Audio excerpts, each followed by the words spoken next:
Dear student अस्सलाम वालेकुम, welcome again to my channel all to learn. आज जो हम पोएम पढ़ रहे हैं द लिसनर, ये new Oxford modern English book 7 की यूनिट 4 की ये पोएम है। तो चलिए हम स्टार्ट करते हैं। पोएम ये लिखी है, पोइट नेम है वाल्टर डी ला मेरे। इनकी पोएम बच्चों में बहुत ज़्यादा फेमस हैं और इनकी पोएम के ज़्यादातर जो मौजू है वो मून लाइट एंड क्वाइटनेस जो इनको ज़्यादा फैसिनेट करती है, खामोशी। तो इनकी पोएम के अंदर हमें ज़्यादातर यही नज़र आता है और आज की जो पोएम है वो भी इसी मौजू के ऊपर है। तो चलिए स्टार्ट करते हैं। Is there anybody there, क्या कोई वहाँ है? सेड द ट्रैवलर, ट्रैवलर ने कहा। Knocking on the moonlight door, उस दरवाजे को खटखटाते हुए जहाँ चांद की रोशनी पड़ रही थी।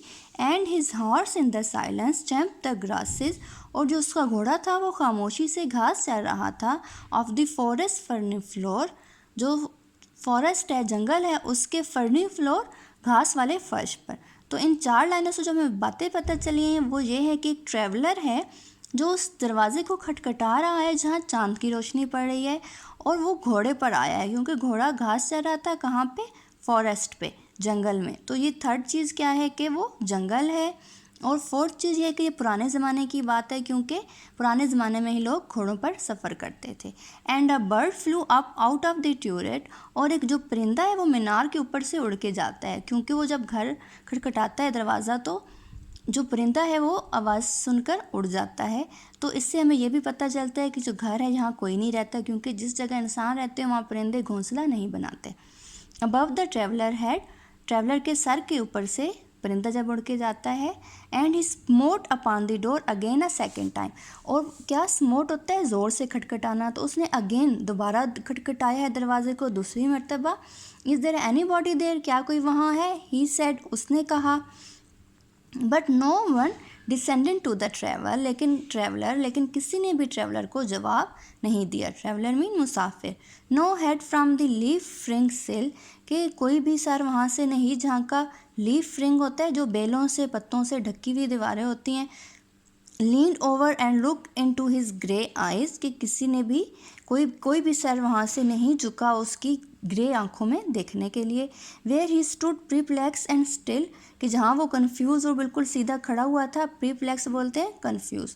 कौन खड़ा हुआ था? मुसाफिर। But only a host of Phantom listener, only सिर्फ होस्ट मेज़बान जो थे, फैंटम भूत, लिसनर सुनने वाले, सिर्फ जो मेज़बान थे भूत थे वो खामोशी से सुन रहे थे। That dwelt in the lone house then, जो उस अकेले घर में रिहाइश पजीर थे। Stood listening in the quiet of the moonlight, कि जो खामोशी से मून लाइट यानी सूरज चांद की रोशनी में उसे सुन रहे थे, उसे खड़ा हुआ। To that voice from the world of man, वो आवाज़ जो इंसानों की दुनिया में से आ रही थी। वो जो भूत थे उस आवाज़ को सुन रहे थे जो इंसानों की दुनिया से आ रही थी। और ये पता चलता है कि वो जो भूत हैं वो बोलते नहीं हैं, सिर्फ सुनते हैं। पिक में आप देख रहे हैं कि वो दरवाज़ा नॉक कर रहा है। नेक्स्ट पेज पे आते हैं, पेज नंबर है ये 53। Stood throwing the faint moon beams on the dark stair, कि जो हजूम है उस सीढ़ियों के ऊपर, डार्क स्टेयर जो गहरी सीढ़ियाँ उनके ऊपर। That goes down in the empty hall, जो उस खाली हाल के अंदर जाती हैं। He harking in the air stirred and shaken, यानी जो उसकी आवाज़ थी वो जब गूंजती थी तो हवा के अंदर क्या होती? हलचल हो जाती थी। By the lonely traveller call, जो अकेला वो जो ट्रैवल जो मुसाफिर था वो बुलाता था जब। And he felt in his heart their strangeness, और वो अपने दिल में बिल्कुल अजनबियत महसूस करता था। Their stillness answer his cry, कि सिर्फ उनकी खामोशी थी जो उसकी चीख का या शोर का आवाज़ देती थी। वाइल हिज हार्स मूव, जबकि उसका हार्स मूव करता है। क्रॉपिंग द डार्क ट्रफ, घास की जो ज़मीन है उसके ऊपर काटता हुआ। क्रॉपिंग काटता हुआ होता है, डार्क ट्रफ होता है घास की जो ज़मीन होती है। नीथ, बीनीथ, ये इसका शॉर्ट फॉर्म है BENEATH, बीनीथ, तो उसने सिर्फ नीथ वर्ड यूज़ किया है। द स्टार्ड एंड लीफी स्काई, जो वो तारों भरा और जो लीफी स्काई, क्योंकि उधर पत्ते वगैरह ओढ़े थे तो उस आसमान के नीचे। For the suddenly smote on the door even, again उसने अचानक दोबारा ज़ोर से दरवाजे पे मारा। Louder and lifted his head, ऊंचा बोला और अपना सर उठाया। टेल देम आई केम, बताना उन्हें मैं आया था, एंड नो वन आंसर, और किसी ने जवाब नहीं दिया। That I kept my word, कि मैंने अपना वादा जो है वो पूरा किया है। ही सेड, उसने कहा, शायद वो किसी को पैगाम दे रहा है कि बताना कि मैं आया था, उसने किसी से वादा किया होगा यहाँ आने का। Never the least stir made the listener, कि किसी ने भी उसकी आवाज़ नहीं सुनी। दो एवरी वर्ड ही स्पैक, जो जो वर्ड उसने बोला है, fell echoing through the shadowiness of still house, के उस घर में जो उसकी सिर्फ परछाइयाँ हैं, उस खामोशी वाले घर में उनको सिर्फ वो गूंजा है, यहाँ वहाँ वहाँ ये सिर्फ गूंजा है। इक्विंग बोलते हैं गूंजना को, शेडोनेस परछाइयाँ जो होती हैं। From the one man left awake, किसी इंसान को जगाए बगैर। Ay the hear his foot upon the stirrup, कि ये ए होता है यस, उसके जो वो पाँव थे उनमें हलचल मची, वो घोड़े के जो थे पाँव, उनके चलने से जो हलचल मची थी। And the sound of iron on stone, और जो आयरन बोलते हैं लोहे को, वो जो घोड़े के पाँव के साथ लोहा बजा होता है, वो उसकी आवाज़ जो है वो स्टोन पत्थरों के ऊपर चलने की आवाज़ आई है। And how the silence surge softly backward, और फिर उसी तेज़ी से जो खामोशी थी वो वापस आ गई नरमी के साथ। When the plugging hoof were gone, जब कदमों की आवाज़ जो वो दूर चली गई। तो ये थी हमारी पोएम द लिसनर। आज हम अभी इसी लेक्चर के अंदर इसके क्वेश्चन आंसर भी कर लेते हैं, जो मैंने नोटबुक के ऊपर आपके लिए नोट कर लिए हैं। चलें स्टार्ट करते हैं। पोएम नेम है द लिसनर। इसके जो क्वेश्चन आंसर है इंपॉर्टेंट वो हम करेंगे। When and where does the action in this poem take place, के कब जो है और कहाँ इस पोएम के अंदर जो एक्शन हो रहे हैं वो टेक प्लेस हो रहे हैं। The action in the poem take place at night, के रात के वक्त हो रहे हैं। In a forest outside a house, एक जंगल के अंदर घर के बाहर के ये सारे वाक़यात हैं।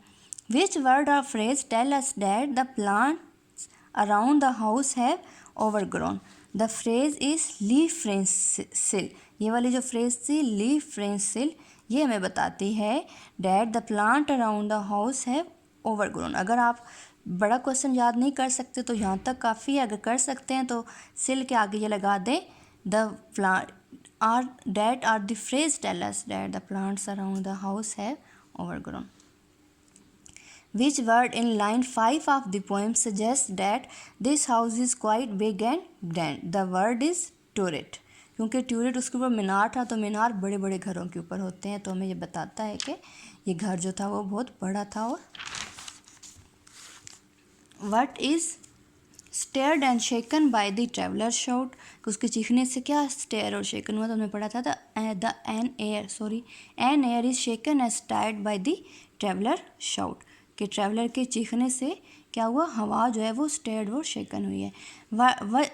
विच line tell us that the traveller had made a promise that he would come to the house.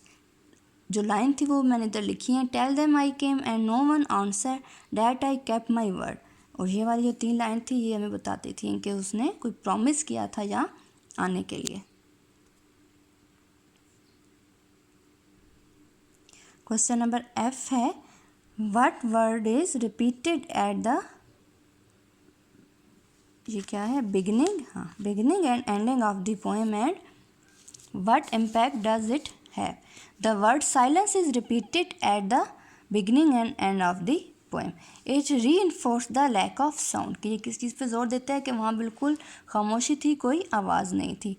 What words are used to describe the following? इनको डिस्क्राइब करने के लिए कौन से वर्ड पोएम के अंदर यूज़ हुए हैं।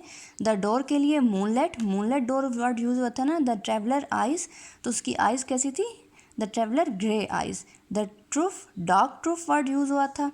द फॉरेस्ट फ्लोर, तो फॉरेस्ट फ्लोर कैसा था, फर्नी था। द हाउस, लोनी हाउस, अकेला घर था वो बिल्कुल। The hoof, plugging, plugging hoof word था। द सिल, लीफ फ्री सिल वर्ड यूज़ होया हुआ था। The sky, stared and leafy, तारों बड़ा और पत्तों वाला। तो ये थे हमारे क्वेश्चन आंसर। तो आज इस लेक्चर में हमने क्वेश्चन आंसर भी कवर कर लिए हैं, पोएम की ट्रांसलेशन और वर्ड मीनिंग भी कवर कर ली हैं। मैं इधर रोक के रखती हूँ, स्टूडेंट स्क्रीनशॉट ले लें या वीडियो को रोक लें और ये क्वेश्चन आंसर प्यारा प्यारा अपनी नोटबुक पे इसको नोट कर लें। चैप्टर का नाम मार्कर से लिखें, ब्लू मार्कर से लिखेंगे तो बहुत अच्छा लगेगा। क्वेश्चन जो है वो भी ब्लू मार्कर से लिखें और आंसर ब्लू पेन के साथ लिखें।